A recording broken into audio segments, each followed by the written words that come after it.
안녕하세요. 만약에 채널에 오신 것을 환영합니다. 오늘 영상은 만약에 트럼프와 김정은이 짜고 친 고스톱이었다면입니다. 1946년생 도널드 트럼프, 사업력 만렙에 성격은 괴짜, 정치 구단. 미합 중국 대통령인 트럼프 대통령은 2017년 1월 당선이 되고 지금까지 수많은 화제를 일으킨 역대급 인물이다. 미국의 대통령이 설마 동네 불량배들처럼 그렇게 행동하겠어 하는 내 생각을 짓누르고 그 이상의 행동을 할 때도 있었고 어린애들처럼 유치해 보일 때도 있었다.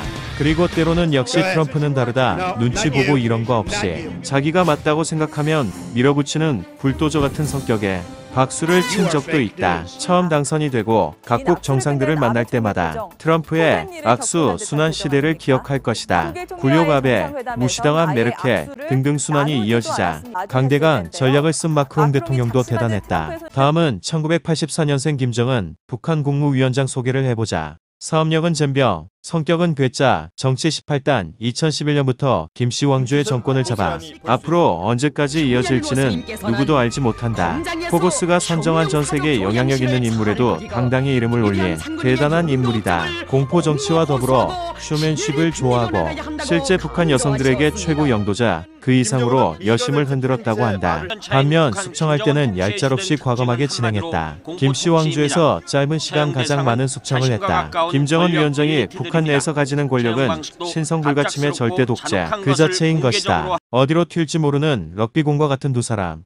인정하지 않을 수가 없다. 그 반증으로 두 사람이 그동안 썰전을 이어온 것을 보면 알 수 있다. 트럼프 대통령은 김정은을 리틀 로켓맨, 미치광이, 병든 강아지 등 원색적인 비난을 이어갔고 선제 타격까지 야기한다. 이에 눌릴 리 없는 김정은은 수시로 미사일을 쏘아대며 트럼프에게 미친 개, 늑다리, 불망나니, 깡패라고 비난하고 불벼락으로 다스린다고 한술 더 뜬다. 그랬던 이들이 지금 만나러 갑니다. 2018년 6월 12일 사상 처음 싱가포르 북미 정상회담에 전 세계의 이목이 집중되었다. 그럴 것이 북한 우방국을 제외하고 어느 누가 북한 지도자와 정상회담을 했던가. 그런데 만약에 트럼프와 김정은이 짜고 친 고스톱이었다면 과연 결과는 어떻게 될까? 첫 번째 만남 이전부터 외교 실무진들이 다방면으로 모든 준비를 한다. 두 정상이 만나서 할 이야기들도 먼저 정리해 둔다. 둘의 만남은 서로에게 엄청 유리한 정치적인 쇼맨십이기에 둘 모두에게 매우 중요하다. 트럼프의 과제는 북한의 완전한 비핵화이고 김정은의 과제는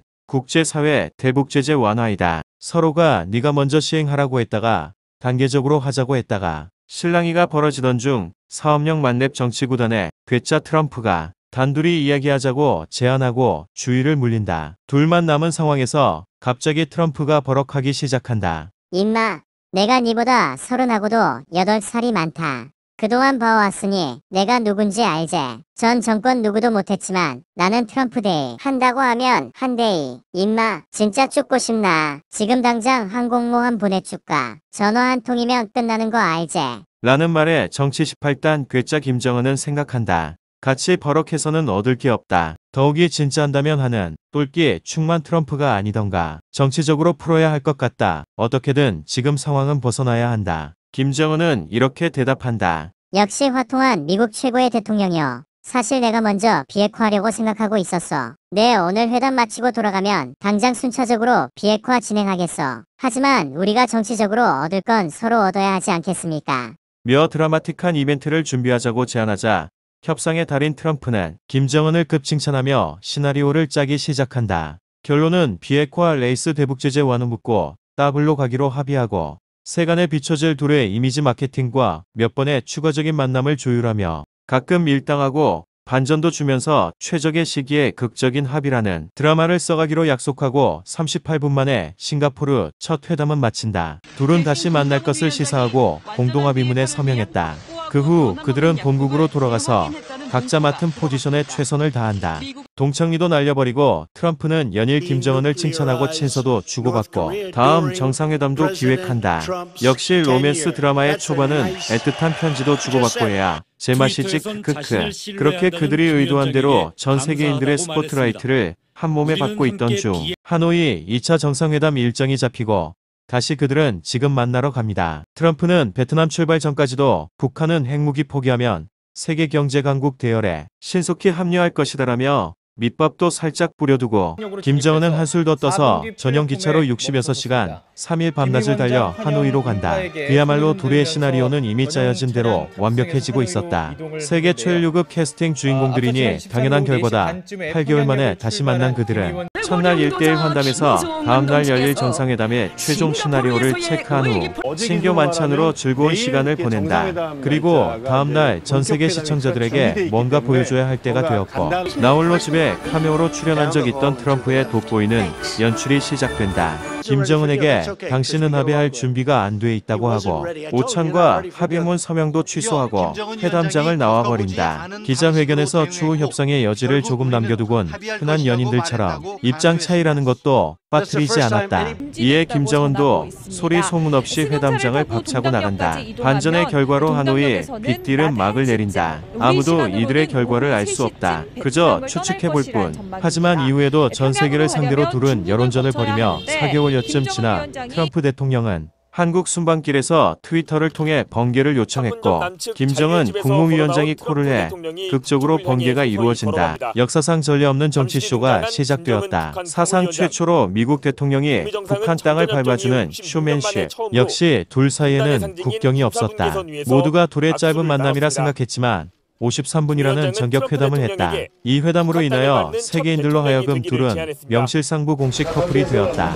이제 이들은 마지막 미션인 완전한 비핵화와 국제사회 제재 완화라는 짜고 친 고스톱의 결과를 최적화 시기에 알리는 것만 남았고 그 시기는 당연히 트럼프 대통령의 재선 준비 기간인 바로 지금쯤이다. 그렇게 합의하고 둘은 헤어진다. 세기의 해피엔딩으로 드라마가 끝이 나는가 했다. 하지만 역시 정치 18단 김정은은 대단했다. 과연 2,500만 명의 생사여탈권을 가진 지도자였다. 지금까지 세계 언론들로 하여금 개방적인 이미지와 북한을 알리고 미합 중국 대통령과 어깨를 나란히 하는 외교력과 자국 내의 입지 모두 챙겼다. 말 그대로 이제는 김정은 위원장은 일도 아쉬울 것이 없고 이런저런 꼬투리를 잡으며 딴지를 걸고 있다. 지금 트럼프는 아주 죽을 맛이다. 배신을 당했다고 생각하지만 싱가포르에서 트럼프가 버럭했을 때부터 김정은은 오늘날까지 참고 기다리면서 얻을 것까지 얻은 것이다. 자국민 생사여탈권을 넘어서 미국의 대권까지도 쥐고 펴는 것이다. 미국의 대선 전에 평소 취미생활로 쏘던 미사일만 한 번씩 날려줘도 대권은 물 건너간 것이다. 트럼프와 다른 것이 김정은은 알다시피 인기라는 것이 없다.